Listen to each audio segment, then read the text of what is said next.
Alors aujourd'hui, les carnets sont conservés à l'université de Madras devenue Chennai. En 1927, Hardy voulait éditer tous les carnets de Ramanujan et ses œuvres complètes, avec ses œuvres complètes. C'était un travail d'ampleur éditoriale sans précédent et surtout qui aurait coûté une fortune. À cette époque-là, on sort de la guerre, ça ne s'est pas fait. Donc en 1927, ce sont les œuvres complètes publiées de Ramanujan qui sont éditées par Hardy. C'est-à-dire que dans un volume unique, vous trouvez tout ce que Ramanujan a publié. En 1957, vous avez un institut indien qui a réalisé une copie, un photostat à l'époque, des 3 carnets, sous la forme de 2 volumes, sans aucune édition. Hein. Ils ont fait vraiment une copie extrêmement fidèle, y compris les pages blanches. Quand il y a une page blanche, ils mettent une page blanche. Et c'est tout ce qu'on a sur Ramanujan à cette époque. Alors les carnets, à quoi ils ressemblent? Vous avez le premier carnet, qui fait 351 pages, qui est structuré vaguement en 16 chapitres. C'est évidemment les premières recherches menées par Ramanujan. La gestion des pages est très confuse. Par exemple, il écrit que sur les rectos dans un premier temps. Après, il va s'apercevoir qu'il va manquer de place, donc il écrit sur le recto verso. Il arrive à la fin de son carnet, il revient sur les versos laissés disponibles, et puis il écrit après en travers. Enfin bon, il fait comme il peut, il n'a pas beaucoup de place pour écrire ce qu'il a trouvé. Donc c'est un peu compliqué de s'y retrouver. Le deuxième carnet, c'est une réorganisation essentiellement des 16 chapitres du premier carnet.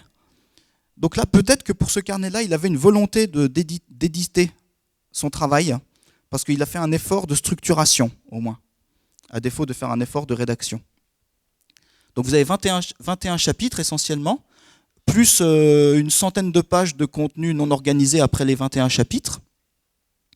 Et le troisième carnet est plus petit que les autres, mais plus profond peut-être, sans aucune structure logique apparente. Par contre, il n'y a pas de chapitre, il n'y a rien du tout. C'est un carnet qui est plus tardif, qui est plus abouti sur le plan mathématique. Et sur l'ensemble des 3 carnets, vous avez moins d'une vingtaine de résultats qui sont accompagnés d'une indication quelconque, que ce soit hypothèse, démonstration ou autre, ou lien logique entre les résultats.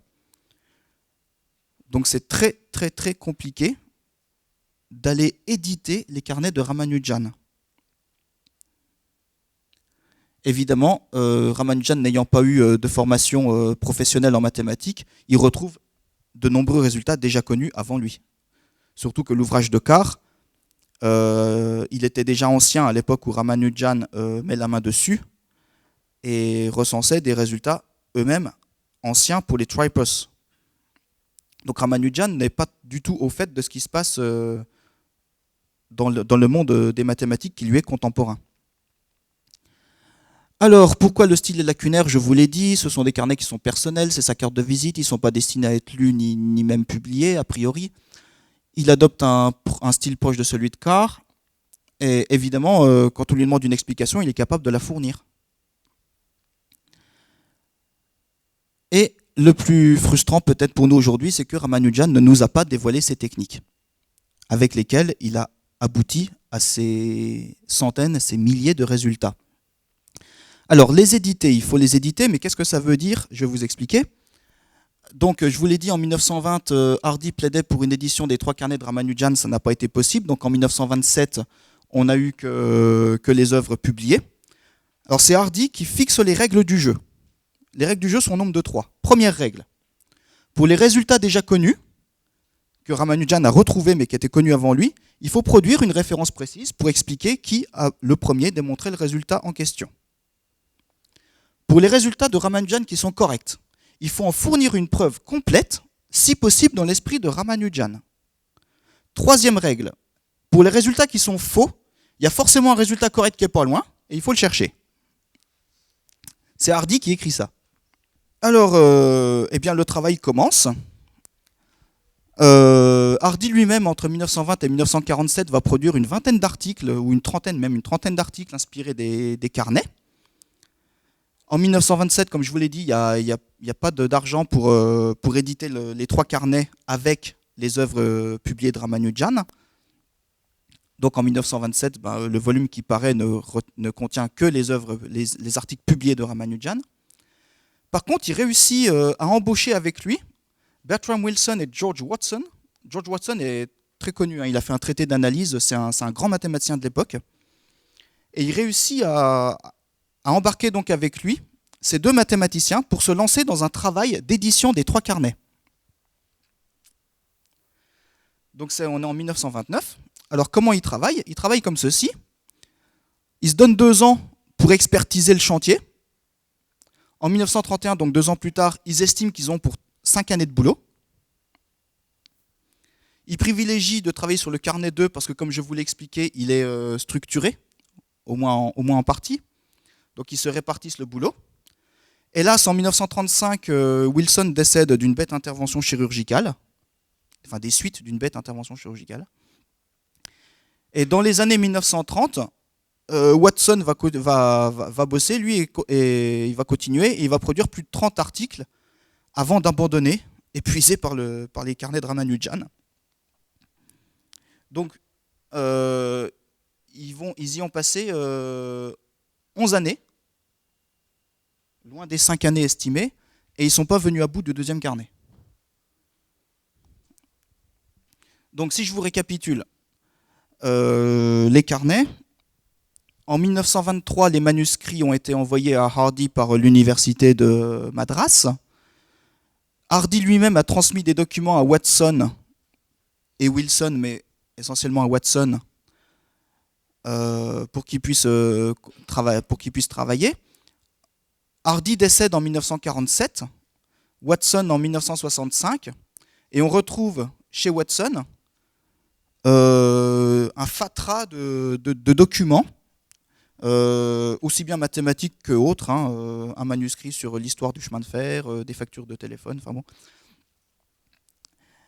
Et donc, avec l'accord de sa veuve, on décide d'envoyer à la bibliothèque de Trinity College l'ensemble des travaux mathématiques qu'on retrouve chez lui, l'ensemble de tous les papiers qu'il avait dans son fourre-tout. Et notamment, c'est dans l'envoi qui est fait en 1968 que sont envoyés donc les documents qui ont trait à son œuvre autour de Ramanujan. Et les documents dorment là, tranquillement, à la bibliothèque. On arrive en 1976, il se passe quelques années, avec le mathématicien américain George Andrews, que je vous présente, c'est lui, on l'appelle le roi des Q, c'est le Q King. C'est le spécialiste des Q-séries encore aujourd'hui. Donc c'est le spécialiste des Q-séries et des fonctions spéciales. À ce titre, il connaît évidemment très bien les travaux de Ramanujan. Et à l'occasion d'un colloque à Strasbourg, je crois, en 1976, il fait un petit saut à la bibliothèque du Trinity College où on lui a dit qu'il y allait avoir des documents qui allaient l'intéresser. Donc, ma foi, c'est un Américain, passer de Strasbourg à Cambridge, pour lui, c'est rien. Donc, il va passer quelques jours à Cambridge, à la bibliothèque du Trinity College. Et là, c'est la stupeur. Il découvre des manuscrits totalement inattendus. Qu'est-ce qu'il découvre? Il découvre 138 pages manuscrites de Ramanujan dont personne n'a jamais entendu parler. Alors en fait, si, des gens en avaient entendu parler, mais personne n'avait réalisé l'importance de ces manuscrits. Et donc dans ces 138 pages manuscrites de Ramanujan, essentiellement produites pendant la dernière année de sa vie en Inde, il a recensé à peu près 1200 résultats, essentiellement sur les Q-séries, mais pas seulement. Et donc Andrews, en voyant ça, il dira que c'est comme s'il avait découvert la 10e symphonie de Beethoven, c'est quelque chose. Et il appelle ça de manière très romantique le carnet perdu. C'est ni un carnet, il n'a jamais été perdu, mais c'est le carnet perdu de Ramanujan. Alors là, pour le coup, il n'y a absolument aucun texte et c'est très difficile à lire.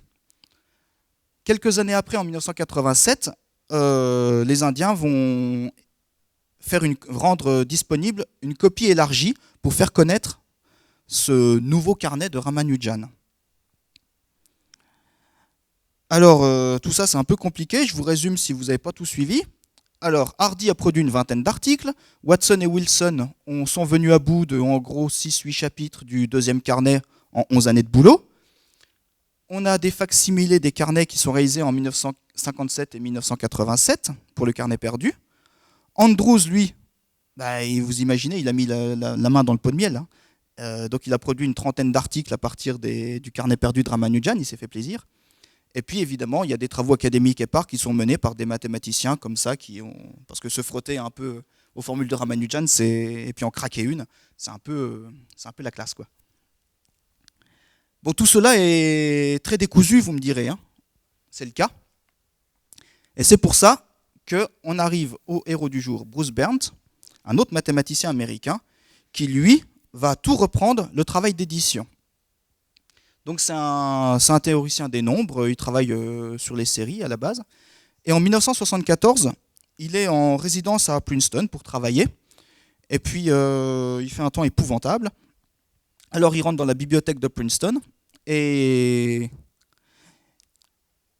il se trouve que la bibliothèque de Princeton, qui est l'une des plus extraordinaires bibliothèques mathématiques du monde, sans doute la plus extraordinaire, ils ont une copie des carnets de Ramanujan qui a été produite par le Tata Institute en Inde.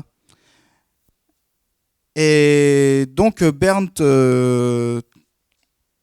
est en train de lire des articles de Grosswald sur des formules de Ramanujan, et il se rend compte que lui, il peut prouver les formules de Ramanujan de manière beaucoup plus simple que ce que fait Grosswald. Donc il va prendre la copie des carnets de Ramanujan, il va regarder où ça se trouve. Alors c'est dans le... Je ne sais pas si je le dis pas là, mais c'est dans le chapitre, enfin c'est dans le deuxième carnet. Et puis il se rend compte qu'il y a plein de formules dans le deuxième carnet qu'il peut prouver de manière beaucoup plus simple que tout le monde. Alors il essaye d'en prouver d'autres. Et voilà, on est dans le chapitre 14 du deuxième carnet. Et il se met en tête de prouver toutes les 87 formules du chapitre 14. Alors ça lui prend un peu de temps, ça lui prend un an, mais il arrive à toutes les prouver. Et là il est mordu, il prend le virus. Et en 1978, il décide de réaliser l'édition des carnets de Ramanujan. Alors, là où il va être vraiment, vraiment fin, je pense, c'est que il va tout de suite prendre conscience de l'ampleur du travail. Il va mettre les gros moyens à l'américaine, hein. Donc il va adopter une démarche systématique, rigoureuse, tenace. Il va retourner tous les cailloux, il ne va rien lâcher. Il va s'aider de nombreux mathématiciens, de nombreuses fondations, notamment la NSA, qui finance apparemment depuis le début le travail de Berndt. Il va mettre en place un partenariat avec des étudiants sud-coréens, donc il aura une trentaine de doctorants pour l'aider. Et l'éditeur Springer, l'éditeur des livres jaunes, là, va l'appuyer dès le début et le soutenir. Alors, je vous passe les détails, je vous passe les coups de tonnerre, les rebondissements, les crises de nerfs, les arrachages de cheveux et tout ça. 21 ans plus tard, le résultat est là. Les 3 carnets de Ramanujan sont totalement édités. Berndt a comptabilisé 3254 résultats. Alors, il s'est passé 21 ans. Berndt, évidemment, s'est aidé de tous les travaux avant lui, notamment ceux de Watson, qui a fait un gros boulot. Je vous rappelle que Ramanujan est mort à 32 ans. Alors, moins d'une dizaine de résultats produits par Ramanujan sont faux, d'après lui, et les 2 tiers sont originaux, ce qui est absolument inattendu. On pensait que Ramanujan avait beaucoup redécouvert. On ne pensait pas qu'il y avait autant de travaux originaux de Ramanujan. Or, les 2 tiers, dit-il, sont originaux. Donc il produira 5 livres qui totalisent 2300 pages, qui s'étendent sur 21 ans. En plus, il a produit une centaine d'articles et d'autres ouvrages autour de Ramanujan. Il a notamment édité sa correspondance, une biographie, des livres sur les séries θ, ce genre de choses. Donc voilà le détail des 5 livres, 85, 89, 91, 94, 98. Il a créé le Ramanujan Journal, qui est aujourd'hui un journal spécialisé dans les mathématiques de très très haute tenue. Hein, c'est un journal sur les mathématiques inspiré par Ramanujan, qui est très connu aujourd'hui, hein, c'est un très gros journal. Et alors vous allez me dire, il reste le carnet perdu. Vous avez raison. Donc Andrews, on l'a vu, a sorti une trentaine d'articles du carnet perdu. Et Berndt l'a rejoint. Ensuite, une fois qu'il a eu fini sur les 3 premiers carnets, il a rejoint Berndt pour éditer le carnet perdu. Donc on est à 4 volumes aujourd'hui, et le dernier volume est attendu en 2017. C'est ceux que vous avez ici. Je vous invite à venir à la fin, si vous n'en avez pas marre, consultez les bouquins, ce sont les miens, donc vous partez pas avec, s'il vous plaît, pour voir à quoi ça ressemble. C'est assez impressionnant quand même. Donc je vous invite vraiment, pour la culture, à venir feuilleter ces bouquins qui sont difficiles à trouver. Et j'ai pu consulter le dernier volume, le volume 5, qui sera vraiment qui sera l'ultime tome de la saga, si je puis dire. Et d'ailleurs, je crois que maintenant, Burnt l'a mis librement en accès sur son site internet, si je ne dis pas de bêtises. Il me semble que je l'ai croisé sur son site. Donc on l'attend en 2017, le dernier volume. Ça achèvera l'édition des carnets de Ramanujan. Alors voilà ce que dit Burnt. Burnt, il dit que Ramanujan a produit des formules telles que, s'il ne les avait pas écrites, personne ne les aurait trouvées, même dans 100 ans, même dans 200 ans. Il précise cependant que, sans aucun doute, Ramanujan pensait comme tout autre mathématicien. Il pensait simplement with more insight que la majorité d'entre nous. Je n'ai pas voulu traduire le with more insight parce que ce sont ces mots et c'est difficile de rendre le insight en français. Donc il est en train de dire que Ramanujan, c'était un mathématicien comme les autres. C'est pas quelqu'un qui trouvait son inspiration d'une déesse ou de je sais pas quoi, ou de pratiques occultes quelconques. Non, il bossait. Il bossait et il bossait comme tout mathématicien qui se respecte, comme tout mathématicien professionnel. Simplement, il travaillait with more insight, avec plus de pénétration, avec plus de perspicacité, avec plus de profondeur peut-être. C'est ça que véhicule l'idée d'insight chez Burnt. Donc je pense que c'est important de le préciser. Hein. Ramanujan, il a vraiment travaillé énormément.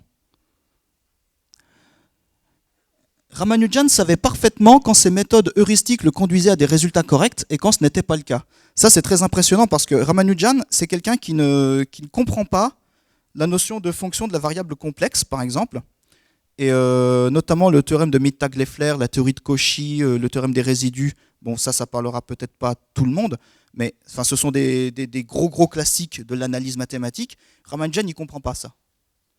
Donc il travaille avec d'autres outils. Et cependant, il savait parfaitement quand ses méthodes heuristiques à lui le conduisaient à des résultats corrects et quand ce n'était pas le cas. C'est très impressionnant parce que pour ceux d'entre vous qui feront des maths encore quelques temps, vous allez voir que l'analyse complexe vous produit en général des solutions auxquelles vous ne vous attendez pas. Et Ramanujan, avec ses méthodes à lui, il trouvait toujours la bonne méthode alors que l'analyse complexe ne permet pas forcément de faire le distinguo entre toutes les solutions qu'on va trouver à un problème. C'est très étonnant de voir ça en œuvre chez Ramanujan. Enfin, personne dans l'histoire des mathématiques ne possédait l'habileté de Ramanujan dans le domaine des fractions continues ou des radicaux imbriqués. Ça, c'est très important. Effectivement, dans toute l'histoire des mathématiques, on peut le dire aujourd'hui en 2017, il n'y a aucun mathématicien dans l'histoire qui possède l'aisance de Ramanujan dans le domaine des fractions continues et des radicaux imbriqués.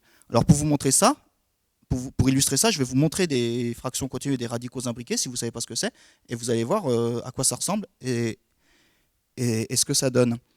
Et pourtant, on en a dans l'histoire, on a Euler, on a Jacobi, on a des gens comme ça, mais Ramanujan les bat tous à plat de couture à ce niveau-là. Alors, on peut soit s'arrêter là, soit je vous montre des vraies formules maintenant que je vous ai bien saoulé, et on voit des vraies formules de Ramanujan. Qu'est-ce que vous voulez faire? On continue? Ouais. On continue.